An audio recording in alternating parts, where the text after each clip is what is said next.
Good morning. Pupuntahan pala natin ngayon yung paborito ko na lugar. Akyatan, masakit sa paa, and paubusan ng hininga. Dito pala na place where nakita mo lahat ng mga big trucks na may karga na tubo. Tingnan mo, super haba-haba yung line ng big trucks, kargada ng tubo. Wow.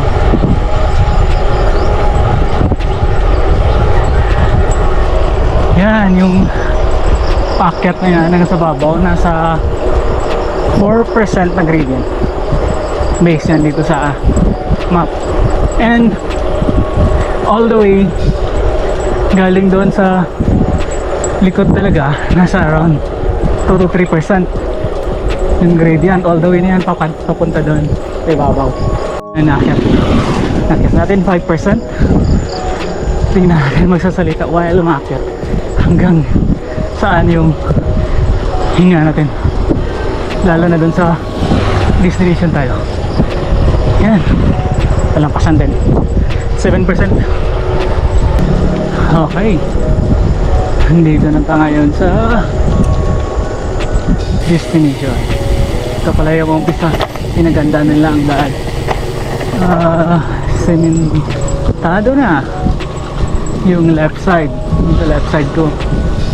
Wow, before pangit ng daan dito, pero now holy cow, semento na. So dyan na part is downhill yan. Tingnan natin kung ilang percent.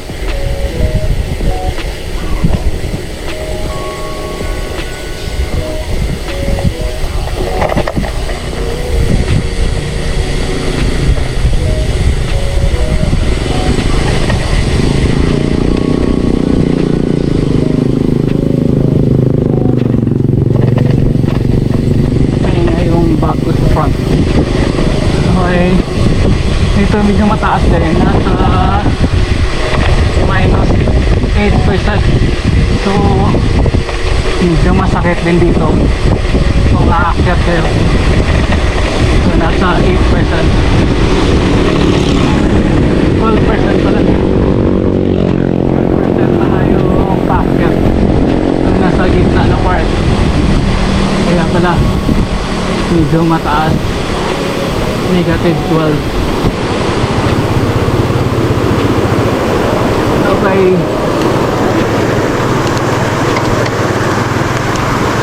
morning. Yung gear ratio natin pala ngayon sa pagkakya. Okay, right, yung front na gear, yung chain ring Kibali 42. Tapos yung nasa likod ngayon nasa 36. Subukan natin mag-akyat while nagsasalita. So dito na part nasa 5% pa lang, ranging makyat ng 6, 7. So actually sa gear ratio nga nasa likod, pwede ka pa itong babaan ng 34. Kayang kaya. Feel ko sa paa. Nasa 9% na ngayon. Subukan natin magsalita, dahil dito natin matitest kung makapagsalita ka pa while nasa akyatan. Kung hanggang saan yung hininga mo. 12% na tayo.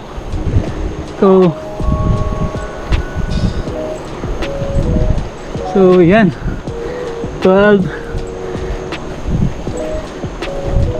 Aakyat pa to, 13. Woo!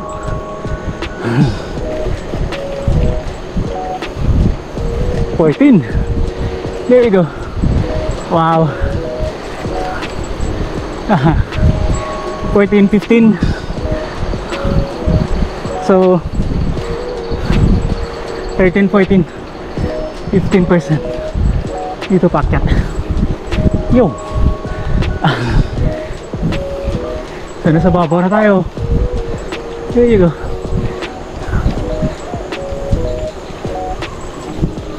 Then, lalala. Woo! Nakakapagod. Pag dito nakaka-park, nasa 11%. Woo! Buti na lang. Hindi na ubos ang energy ko. Nakapagsalita pa.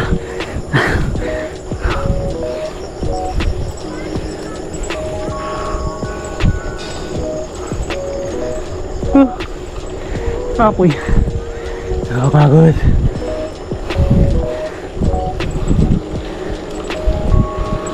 Same. Okay. Bumalik na sa 8%. Chill na. Baba natin yung gearing sa likod. Gawin natin 32. 28 pala. Morning.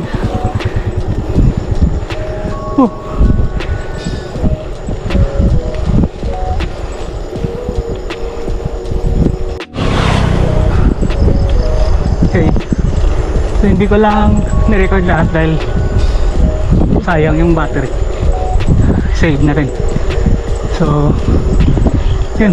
Dito na park around 6%. 6 to 7 yung maximum.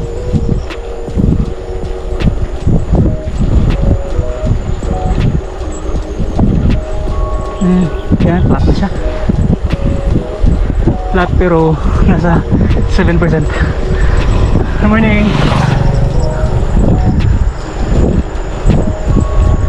Iwan ko kung flat pa rin yan. 7%. Ah.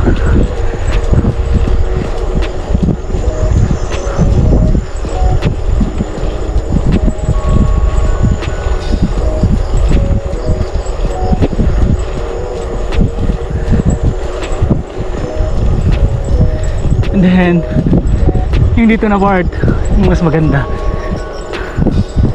mataas kasi ang elevation umaakyat pero yung pagpedal mo daw parang easy lang. Yan pala yung parang may sinasabi lang magnetic blah blah blah something. Morning. Naka 234 yung elevation niya. Nasa 3%. Pero ang gaan-gaan. Morning. 235. Ang gaan ni Badjak.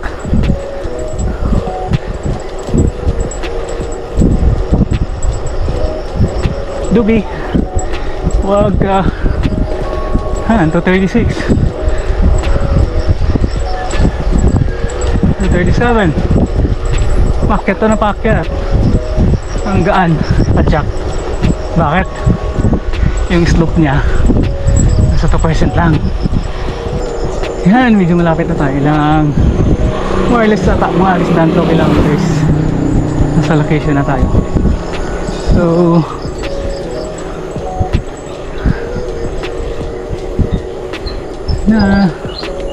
pero ang kagandahan ang pauwi, marami yung downhill kumpara sa uphill. Yun ang reward, yun ang hinahanap natin pagtapos ng akyatan. Sa location talaga yung pinaka-paborito ko, malapit na. So yung gearing natin, balik natin sa 36. Medyo mataas ito, nasa 15%.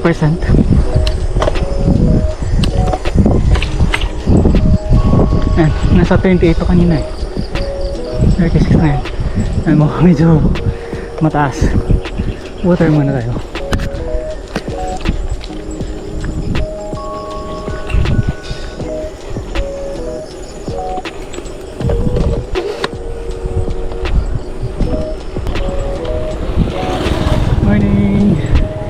Doggy.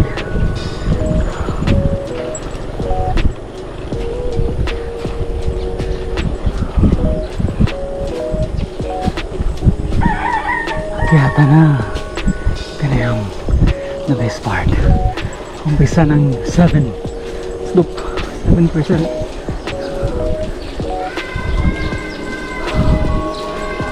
Morning. Ayan si Dugi. Morning.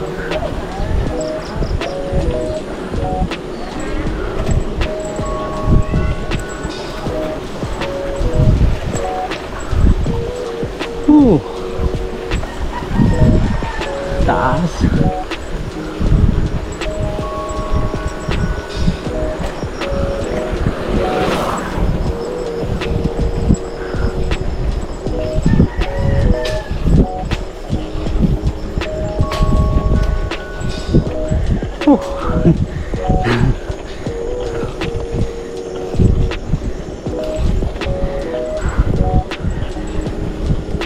Taas talaga.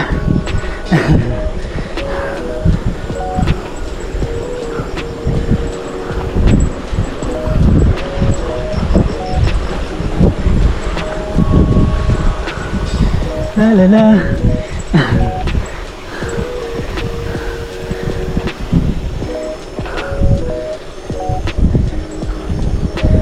Yan.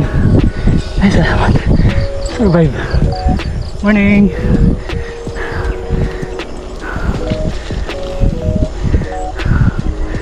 May isa pa. Yun ang mas mataas.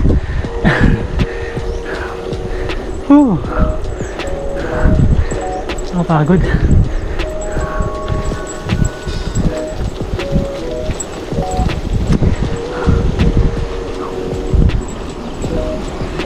There you go. Pakitin natin.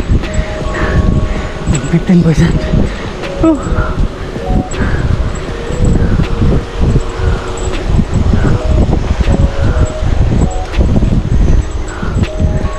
Layo pa. May kapihan pala dito. Ay Koni coffee shop.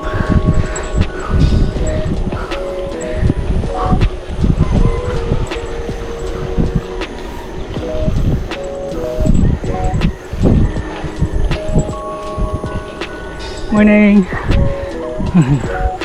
May bata. Pagod. Yeah. Sige. Magsalita pa. Nasa ibabaw na tayo.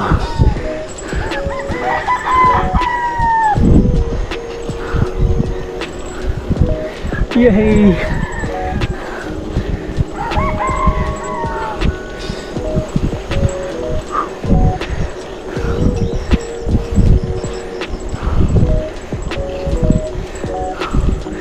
There you go.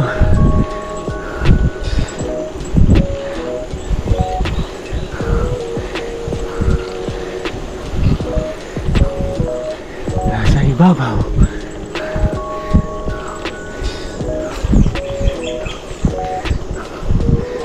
Yay. Okay. Yan pa lang yung tinagong garden. Papasok doon. Then nasa 8% lang. Good morning. Then yung isang coffee shop na malapit lang is Balayogawan. Ayan, malapit na tayo.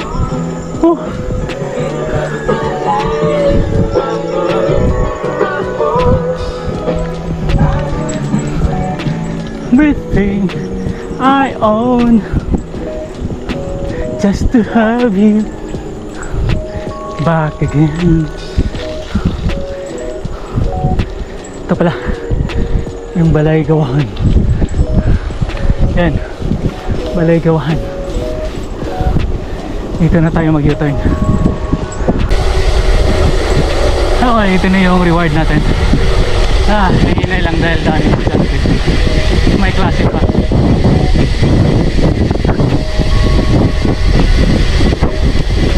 Tapos yung video natin ikakat natin pakadya na sa school para makasave tayo ng battery. Pero yan, ito yung maganda dito na drive yung pauwi.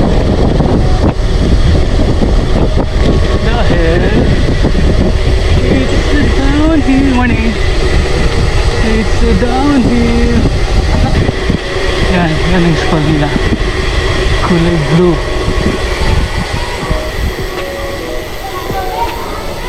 Tapos dito tayo sa left side. Dadaan. Okay. Balik natin yung gearing sa 28. Then dito kasi kahit 22 pwede mo akyatin yung uphill nila. Saka dalawang bisis lang may uphill dito. So yung aso nakakatakot. Kala niya malaki siya. Ito may aso pa. Ang aso dito ang mahirap dahil nag-stay sila sa gitna ng daan. So careful lang talaga yung dito na part. Morning!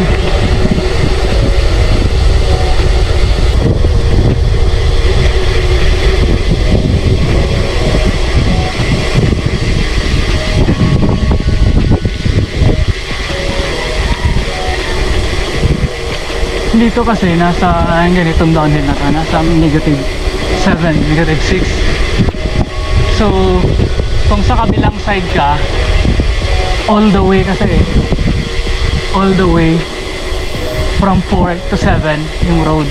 Dito kasi more on downhill. So medyo mababa, in other words, medyo mababa yung gradient yung dito na part. So mas masakit ata kung doon sa kabilang side kaysa dito na part ka sa daan. Dahil ano eh, aakyat ka tapos solo, akyat tapos baba, akyat tapos baba.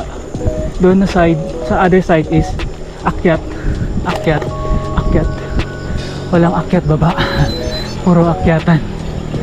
Dito lang may akyat sa kababa. So, mas maganda dito. Parang chill. Dito ka dadaan.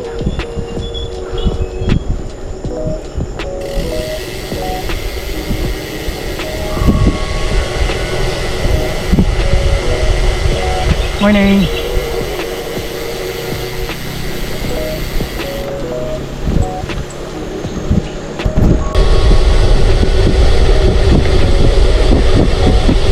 Dito nasa 7%. So hindi naman ganyan kahaba yung aakyatin. 7%, hindi naman nasa less than 500 meters. So bawi-bawi lang sa other side. However, so for me, so mas mataas pa rin. Kasi I tried this before. Morning! Dito ako dumaan. Parang mas mabilis. O sabihin ko parang mas chill compared sa other side.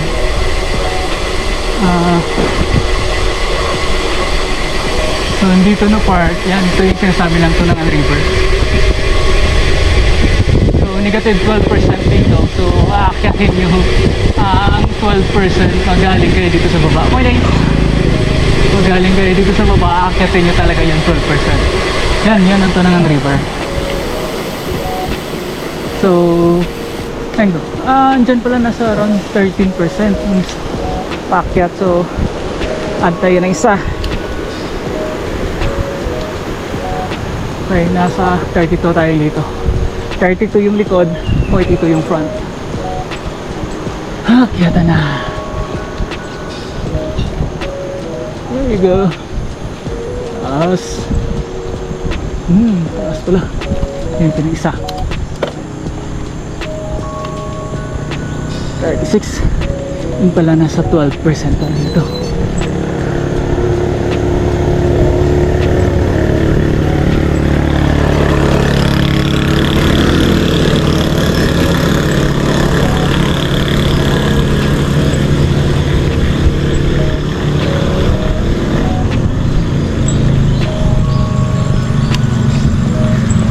Morning.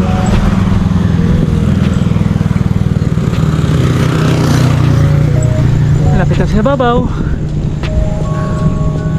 Oh. Yan. 14% pala dito.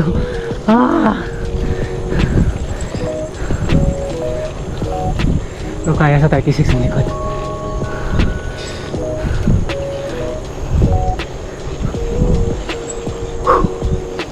Ay, pagod.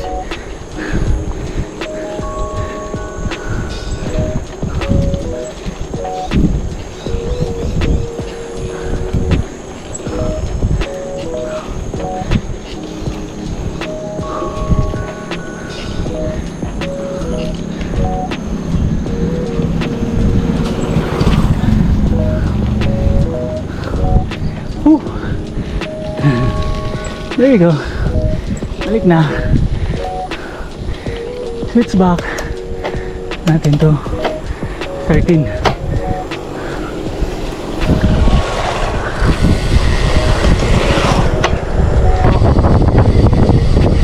All you have to do is to relax and mag-continue para makabawi naman dun sa mga inaakyat. Pero so far, yeah, feeling good. I need this one.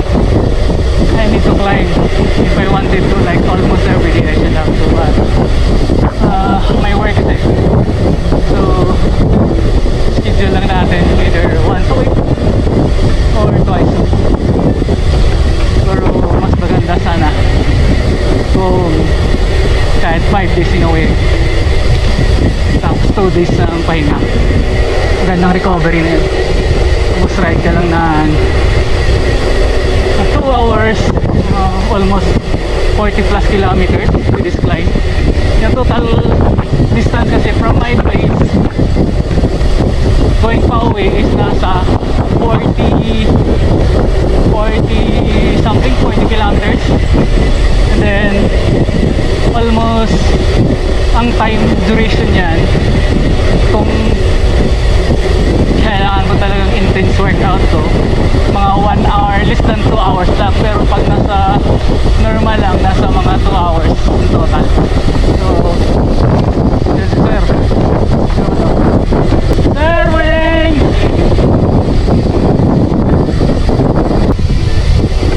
Okay, i-cap ko na itong video na to dahil malapit na ako sa exit area, yung pinasukan ko doon sa after, sa corner na yun.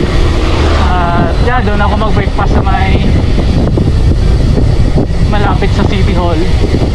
Yung masarap kasi yung candy nila, Calderita. Alright, thank you so much for watching my video. Soon I will do some climbs again, other ibang place naman. Bye bye, we'll see you.